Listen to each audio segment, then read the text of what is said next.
Can you have a successful photo shoot in your own living room? Let's find out today on the art of the photo shoot.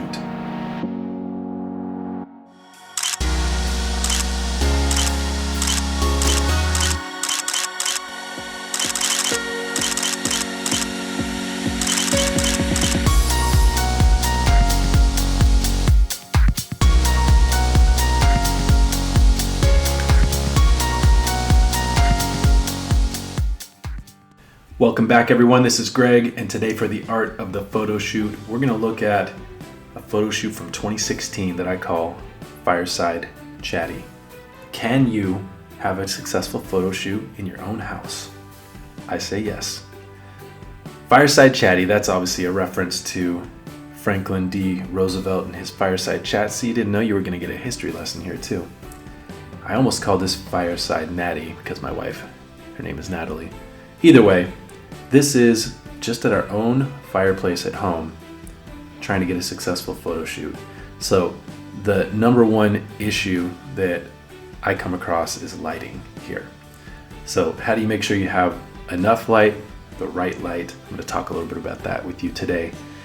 So as you see in front of you, I've narrowed down this photo shoot where we probably took 100 pictures and narrowed it down to 1, 2, 3, 4, 5 on the top, 1, 2, 3, 4, 5 on the bottom, 10. So I took, out of every 10 shots, I took one to put on here, and we will try to determine what is the best shot. So let's get the words off the screen so we can see these pictures more clearly. There we go. And let's talk about lighting before we get into analyzing these pictures. So there are a couple things that come to mind to make sure you have enough light. This is done at night, so obviously you don't have the sun. You can turn on the lights in your home. If those lights are overhead, that's not going to be ideal. You don't want light necessarily coming down on your head and then taking pictures straight at someone's face, because then you're going to see a shadowy face and a bright top of your head, and that's not really what we're going for. So you got to be more creative with the light.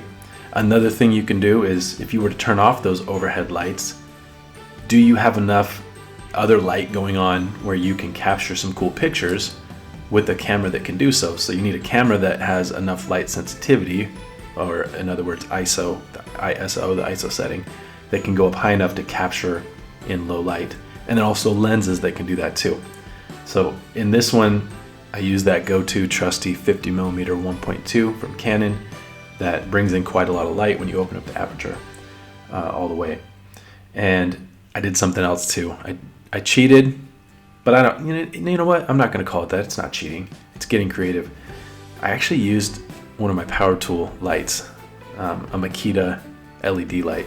It's this one right here on the screen.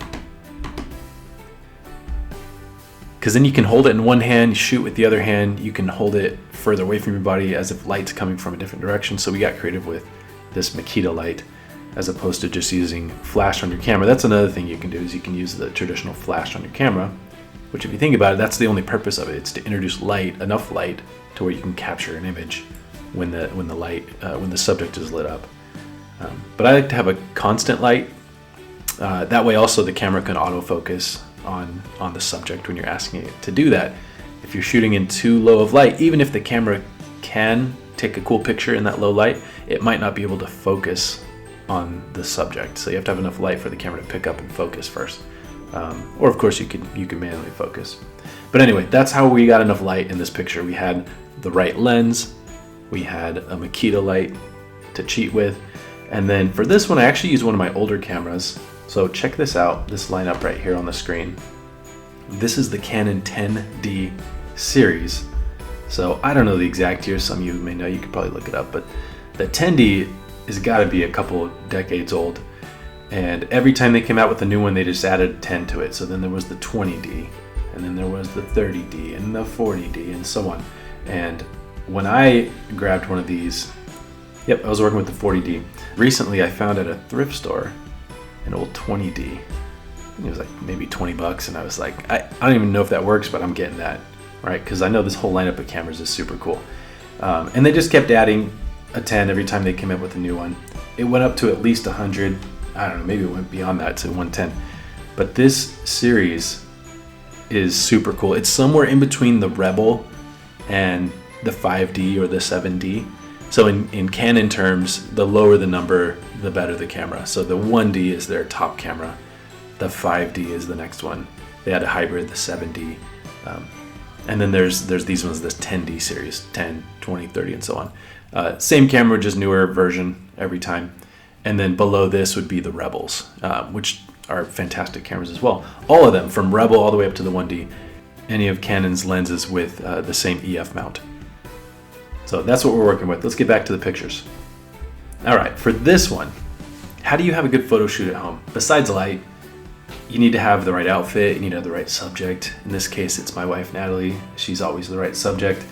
And she had this dress this is a holiday theme, so this is around Christmas time. Dress that was reminiscent of like a Christmas present, just because of the fact that there's a bow on it, right? It's just kind of Christmassy, and then the plaid as well, right? The stockings that she's wearing, the boots were kind of fun. And then a few little accessories. So in the background, you can see in many of the pictures, there's the Christmas stuff on our mantle and some things lit up and flickering and stuff like that going on. So that's the vibe, that's the look. And then for a couple of them, you can see she just pulled in this fluffy pillow as an accessory. So that looks cool too. All right, out of these 10, let's talk about what stands out. This one is fantastic. You can see her Tiffany's necklace that I got her very clearly. Her earrings. Oh, I have a story about those earrings. Long story short, maybe I'll get into it another time. But long story short, we won those earrings on a cruise with Princess Cruises, and she's wearing them right there. So anyway, that's a sweet picture. This one's fun too. It almost though makes you wonder, like, okay, are you dressed appropriately? Because she's blocking her dress with this. So I don't know if I'd pick that one, just because I want to keep it family friendly here. Here, she's playing with her hair. She's got rubber bands on her wrist as if she's still working on her hair. She likes these action kind of shots, like stuff's going on. Got a cool look looking at the camera. This one, a little more intense look, same thing. I think between these two, I like this one on the right a little bit better. If I was to eliminate one, I'd eliminate that one. Like this one. The framing is cool too. You don't always want to cut off the head, but in this case, I feel like it works. Here's one that had lower light going on. She's looking toward the light, and there's more shadows coming from behind her. You can see the Christmas stuff going on in the background. This is nice. The camera picked up on her very well. Let's keep working around. Here we got the messy hair look. I love that she had the red hair going for this one too. That's really nice. You can see the Tiffany's necklace hanging here with the shadow. It's fun. Fun pose. Here's a little playful, just looking up.